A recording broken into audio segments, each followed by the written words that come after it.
Ricardo Valdez era o tipo de homem que resolvia tudo com base em acordos e contratos, até mesmo o vazio opressor que habitava sua própria casa. Era um viúvo, CEO altamente considerado e um pai frequentemente ausente de uma garotinha de 5 anos que quase havia esquecido como sorrir. Quando surgiu a necessidade de uma acompanhante para se passar por sua namorada em um evento da empresa, ele presumiu que seria apenas mais um compromisso profissional, mais uma transação. No entanto, bastou um pequeno gesto, um olhar ou a simples pergunta de sua filha para desmantelar toda a sua organização. Ela se pode quedar para sempre? Foi naquele instante que a fachada se quebrou e a mentira expôs a verdade que ele teimosamente evitava, sua profunda solidão. O salão de eventos fervilhava de executivos de terno, taças de vinho sendo erguidas e sorrisos puramente superficiais. Era a celebração de fim de ano da empresa, uma oportunidade crucial de exibição para atrair investidores. Ricardo entrou no local com Andréa Soto ao seu lado. Ela irradiava elegância e calma em um vestido azul profundo que instantaneamente capturava a atenção de todos os presentes. Ninguém naquele ambiente suspeitava que ela havia sido contratada. Todos os detalhes haviam sido meticulosamente planejados. Os leves toques, as trocas de olhares, até mesmo as piadas sussurradas. Em um canto discreto do salão, Emília brincava sozinha com um pedaço de guardanapo, dobrando-o em formas irregulares. O ambiente se transformou quando Andréa se ajoelhou gentilmente ao lado da menina. A pequena abriu um sorriso. Estendeu a mão para segurá-la. Pela primeira vez em meses, Emília parecia genuinamente presente. Horas mais tarde, na varanda externa do salão, a menina se aconchegou entre os dois adultos e, com a franqueza brutal que só as crianças possuem, olhou diretamente para o pai e perguntou: "Ela se pode quedar para sempre?" Foi precisamente ali que a existência meticulosamente controlada de Ricardo começou a se desfazer. Ricardo Valdez havia iniciado seus dias de maneira idêntica por 3 anos. Despertador tocando às 5h30, café puro, sem açúcar e uma camisa impecavelmente engomada, deixada sobre a poltrona cinza pelo serviço doméstico. A tela do seu celular já estava acesa, com alertas de e-mail e mensagens de trabalho, antes mesmo de ele se levantar. Como CEO de uma das principais consultorias do país, ele geria acordos milionários com a indiferença de alguém que aprendeu precocemente que cultivar sentimentos é arriscado. Desde que Mariana, sua esposa, havia falecido em um acidente automobilístico, sua rotina se tornou seu único escudo. Ele estava criando Emília sozinho, mas quem realmente assumia os cuidados era a babá, que sempre saía antes que ele voltasse para casa. Nos poucos momentos em que estavam juntos, o silêncio predominava. A menina era educada, doce e praticamente invisível aos olhos atarefados do pai. Em uma tarde comum, enquanto revisava uma apresentação de negócios, ele recebeu um e-mail da diretoria.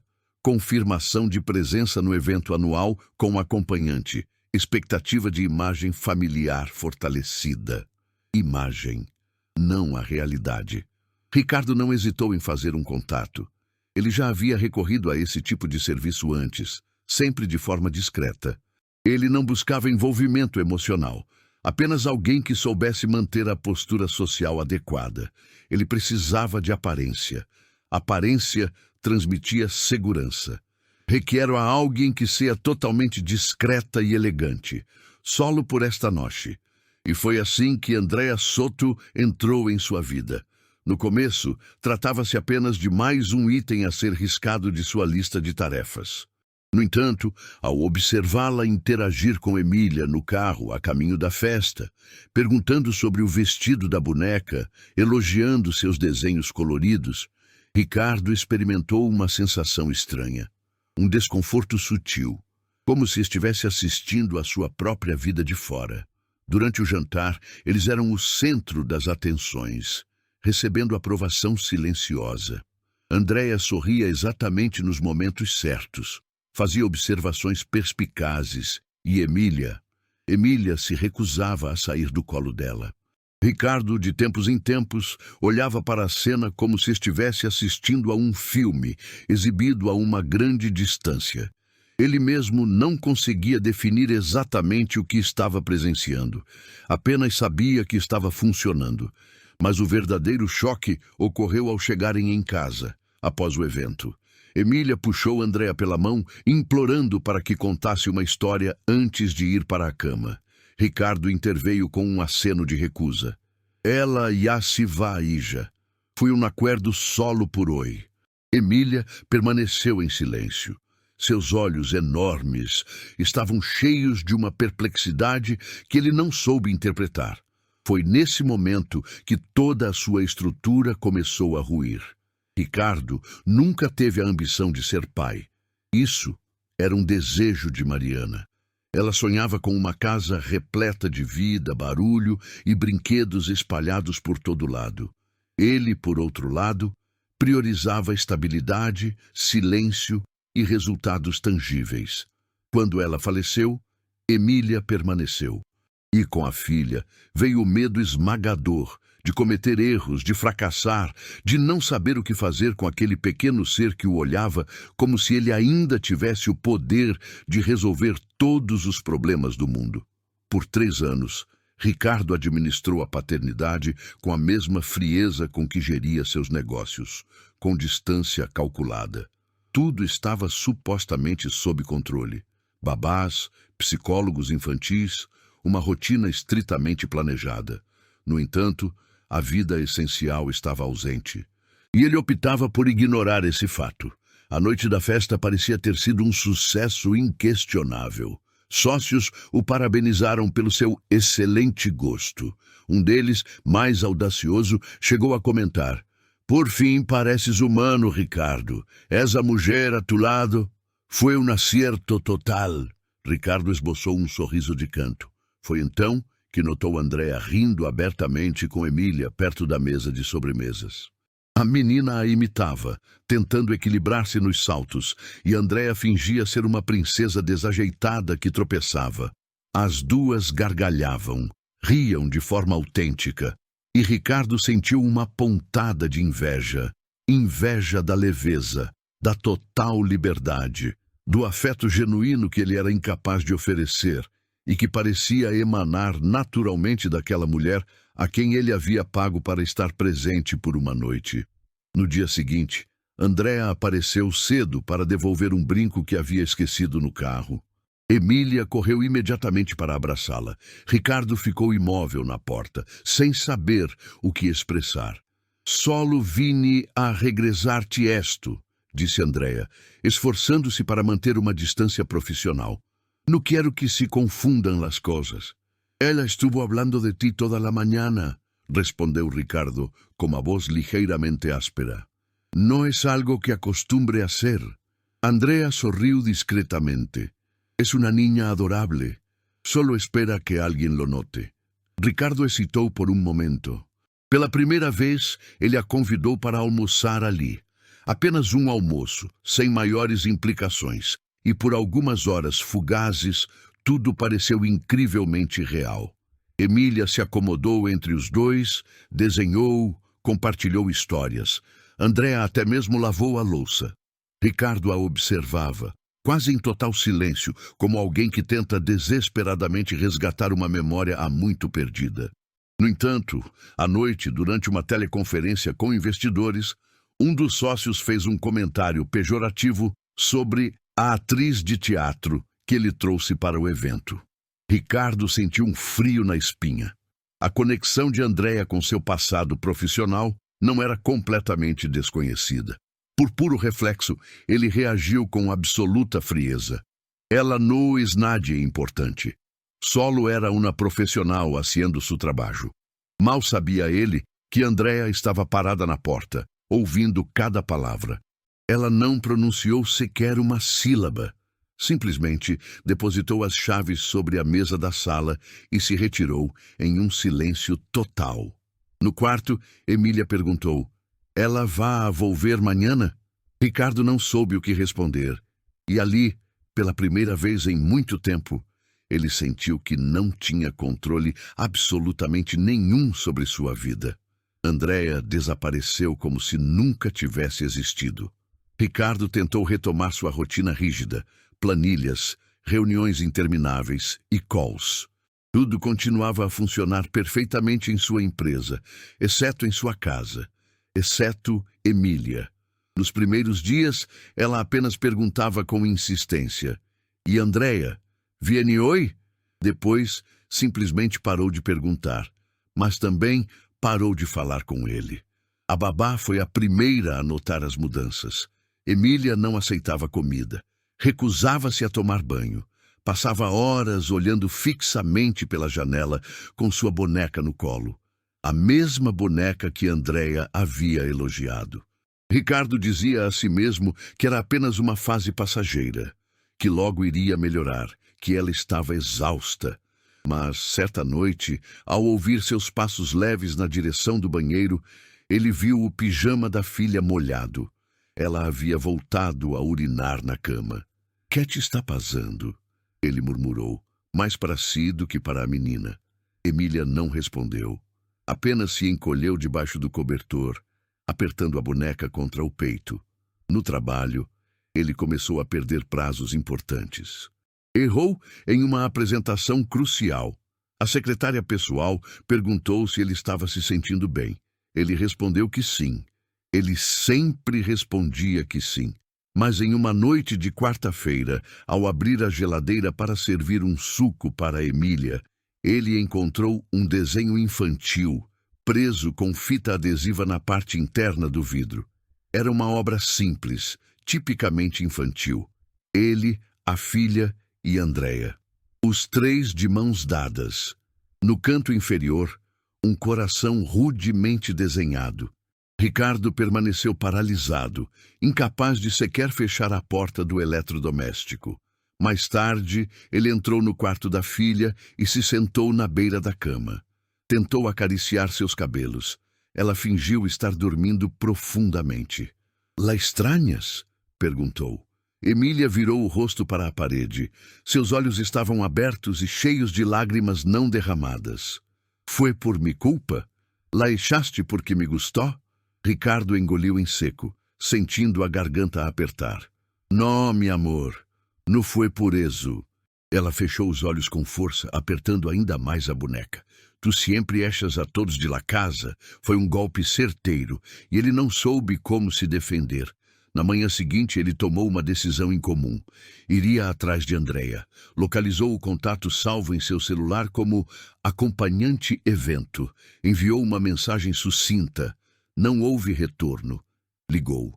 A chamada foi para a caixa postal. Mandou outra mensagem e esperou. Ao final da tarde, reuniu coragem e dirigiu até o edifício onde ela morava. Uma senhora abriu a porta do térreo.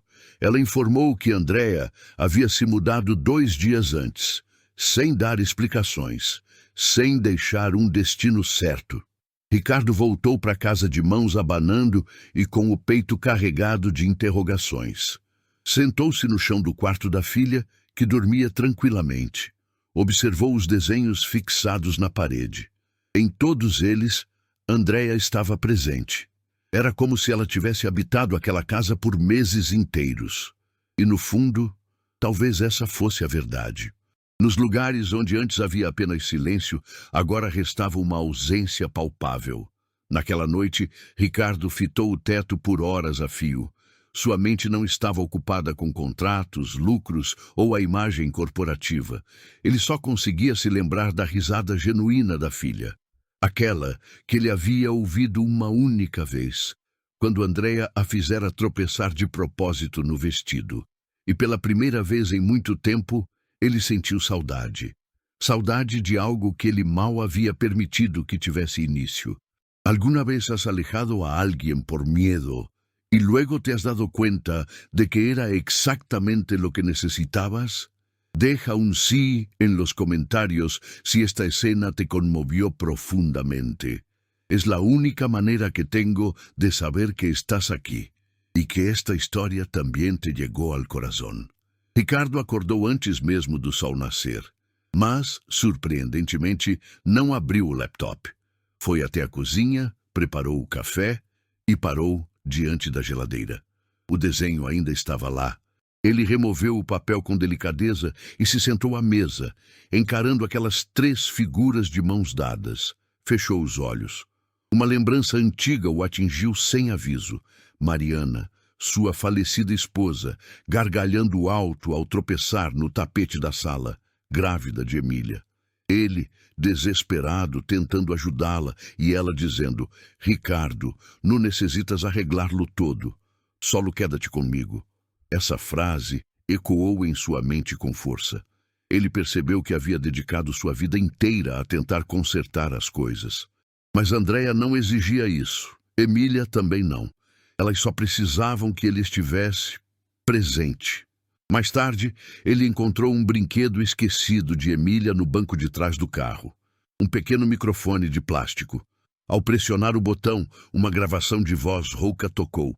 Esta foi a canção que cantou Andréia. A voz animada de Emília dizia.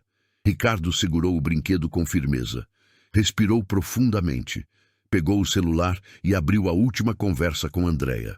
Escreveu com a máxima honestidade. Fui um cobarde e um completo idiota. Te traté como una función, cuando lo único que hiciste fue cuidar de mi hija como nadie más lo hizo. No sé cómo arreglar esto, pero me gustaría intentarlo. No por lo que los demás puedan ver, sino por lo que yo por fin empecé a comprender. Ele hesitou por um momento antes de enviar, mas finalmente apertou o botão. E pela primeira vez, sentiu que algo dentro de si começava a se reativar. Não era confiança plena, nem coragem inabalável. Era apenas um desejo discreto, de tentar novamente. Ele não tinha certeza se daria certo, mas, pela primeira vez, ele estava disposto a arriscar. Ricardo não obteve resposta naquele dia, nem no dia seguinte. Mas, ainda assim, algo fundamental se transformou. Ele começou a chegar mais cedo em casa. Passou a levar Emília para a escola pessoalmente.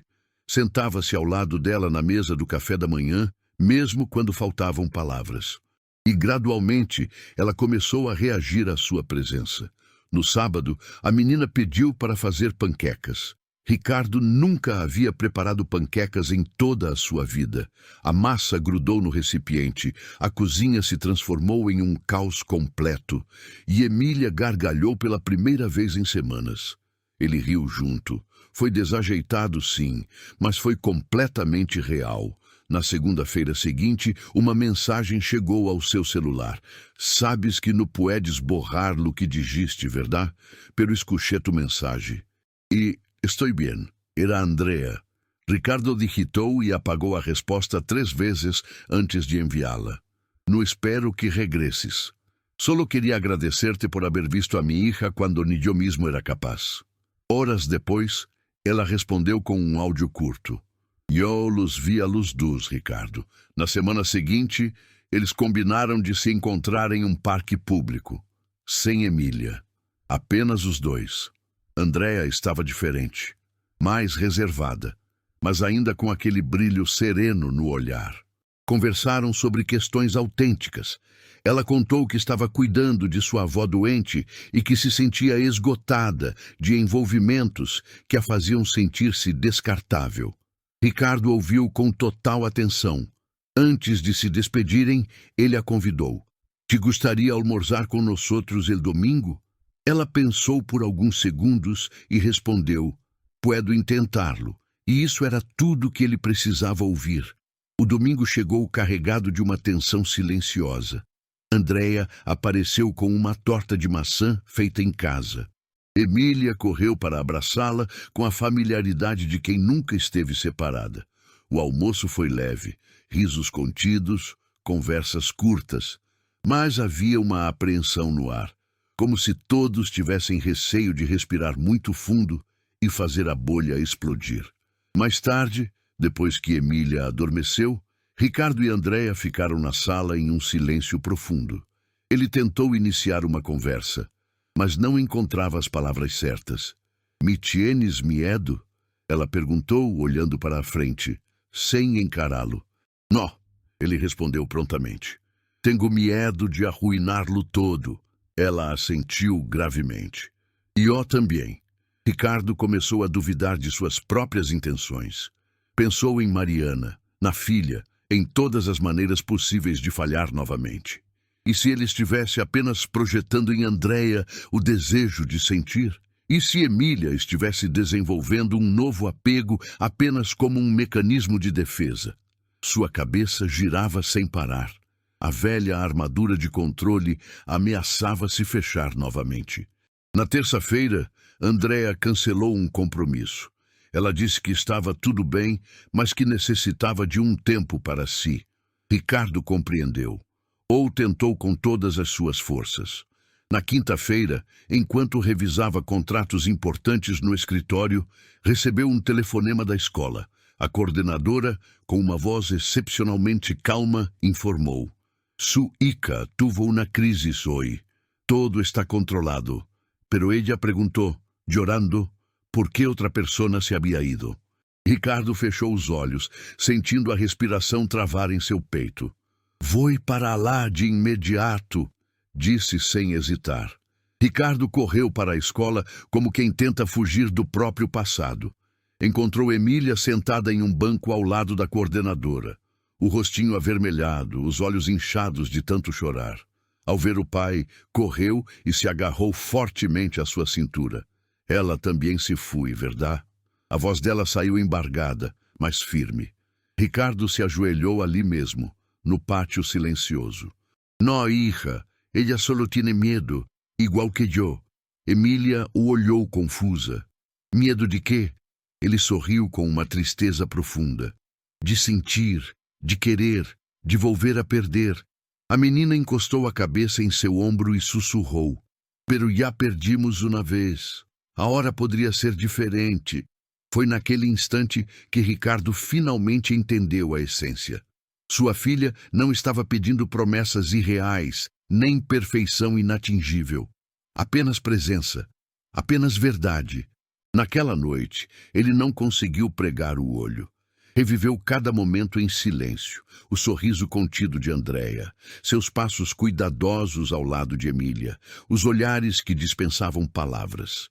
Então, tomou uma atitude que jamais pensou ser capaz. Na manhã seguinte, parou em uma floricultura, comprou um buquê simples e dirigiu-se ao antigo apartamento de Andréia. A vizinha de baixo informou que ela estava na casa da avó, cuidando dela após uma pequena cirurgia. Ricardo conseguiu o endereço e dirigiu até lá sem pensar duas vezes. O bairro era mais humilde, a casa, modesta. Ele bateu no portão com o coração acelerado na garganta. Andréia atendeu com uma expressão de surpresa, vestida com roupas caseiras, o cabelo amarrado de qualquer jeito. Antes que ela pudesse dizer qualquer coisa, Ricardo estendeu um envelope. Este é o contrato que usei quando te chamei a primeira vez. A hora está completamente em branco. Ela franziu a testa, confusa. Ele continuou a falar. Lo traje para mostrar-te como eu intentava resolver todo com um papel, incluso simular el amor. Pero hoy solo quiero que veas esto. Ele acendeu um isqueiro. Em um silêncio carregado, colocou o envelope na chama e o segurou até que se transformasse em cinzas. Em seguida, jogou as cinzas no chão e olhou profundamente nos olhos dela. Se queres quedar-te, não haverá papel, nem cláusulas, nem garantias, solo serás tu, e nós outros intentando-lo, dia a dia. Andréia permaneceu em silêncio por um longo momento. Sua respiração parecia mais lenta. Os olhos brilharam levemente. E se sale mal? Ricardo deu de ombros, aceitando a incerteza. Então será um erro solo mío. Pero não vou a huir esta vez. Atrás dela, sua avó observava a cena pela janela com um sorriso terno. Andréia segurou o buquê com cuidado. Depois, disse em voz baixa. Não sabes cocinar panqueques, verdade? Ricardo riu, sentindo um alívio imenso. Emília me está ensinando. Ela respirou fundo e finalmente abriu o portão, sem contratos, sem máscaras. Desta vez, era genuíno, e o homem que sempre confiava nos papéis assinados Aprendeu que algumas promessas só têm peso quando são feitas com o coração. Meses se passaram e a casa parecia irreconhecível. Não por causa dos móveis, que ainda eram modernos, frios e minimalistas, mas devido aos sons que a preenchiam. O bip do micro-ondas, Emília cantando com a boca cheia de comida, Andréia rindo de algo trivial. Era domingo de manhã. A mesa estava coberta de panquecas disformes, frutas picadas em formatos estranhos, e um suco um tanto aguado que Emília insistia em preparar sozinha. Ricardo entrou na cozinha de forma desajeitada, vestindo um avental ridículo com estampa de vaquinha que sua filha havia escolhido para ele. "Papi, hoje eres minha ajudante de cocina", gritou Emília, colocando uma espátula em sua mão como se fosse uma espada. Andréia riu e pegou o celular para registrar o momento. "Não puedo crer que te deixaste", ela comentou, fingindo surpresa. Ricardo apenas sorriu sem responder. Deixou que tirassem a foto. Deixou que rissem dele abertamente. E, interiormente, sentiu uma paz indescritível. Mais tarde, os três se sentaram no sofá para assistir a desenhos animados. Emília deitou a cabeça no colo de sua madrasta. Sim, ela própria já usava essa palavra, mesmo que ainda não tivesse havido um casamento formal. Ricardo observava a cena em silêncio, com o braço apoiado no encosto, como se quisesse eternizar aquele instante. Sobre a mesinha de centro, o desenho antigo, aquele com os três de mãos dadas, estava agora protegido por uma moldura simples. Andréia o havia encontrado em uma gaveta, limpado as marcas de fita adesiva e o colocado ali sem fazer nenhum comentário. E naquele silêncio bom, Ricardo compreendeu. A vida não se tratava de consertar tudo. Tratava-se de viver cada parte dela, com as feridas, os medos e, acima de tudo, os laços afetivos. Andréia se virou suavemente e encontrou o olhar dele. Nenhuma palavra foi trocada, mas uma resposta clara existia ali, flutuando no ar. Emília roncava baixinho em seu colo. Ricardo se aproximou e ajeitou o cobertor sobre a filha. Um silêncio agradável se instalou. Um silêncio que finalmente não causava dor. Andréia não superou o mundo exterior, mas superou a batalha interna que travava. E ele também conseguiu. Ricardo passou a vida inteira convencido de que os sentimentos eram meras distrações perigosas, que o mundo era para os fortes, os práticos, aqueles que nunca demonstravam hesitação. Ele se tornou exatamente esse homem, e por um tempo essa postura funcionou perfeitamente. Mas o que ele falhou em entender, até que Andréia e Emília o confrontaram com afeto e silêncio, é que a verdadeira força não reside no controle absoluto. Ela reside na entrega. Quando ele tentou comprar uma mentira para parecer mais humano aos olhos da sociedade, acabou redescobrindo a parte de si que havia enterrado por anos. A capacidade de se conectar, de cuidar, de ser vulnerável sem perder a dignidade. Andréia, por sua vez, aprendeu que não precisava fugir antes que a rejeição a atingisse, que existiam lugares onde ela podia simplesmente ficar, sem a necessidade de contratos, sem performance constante, onde bastava sua existência. E Emília nunca chegou a entender a complexidade dos acordos, dos medos ou do orgulho tolo dos adultos, mas ela sentiu tudo. Sentiu o momento exato em que seu pai a olhou não mais como uma responsabilidade a ser gerida, mas como alguém que ele queria conhecer de verdade. A maior transformação desta narrativa não foi o amor que surgiu entre dois adultos que não estavam procurando um pelo outro. Foi o reencontro genuíno entre um pai e sua filha. Entre um homem e a criança que ele também havia abandonado dentro de si. A veces, lo que necesitamos no es un nuevo comienzo, sino el coraje de no irnos cuando algo por fin comienza a doler de verdad. Si esta historia te conmovió de alguna manera, deja un me gusta. Es la forma más simple de demostrarme que vale la pena seguir creando contenido así. Ahora cuéntame aquí en los comentarios, ¿Desde qué ciudad nos estás viendo? Leo cada uno con atención y me aseguro de responder a quien se toma un momento para comentar. Y si crees en el poder de las historias emocionantes, suscríbete al canal. Recién estamos comenzando y cada nueva suscripción es lo que me da la fuerza para seguir adelante. No te vayas todavía. Elige una de las historias que dejé en la pantalla. Te veo allá.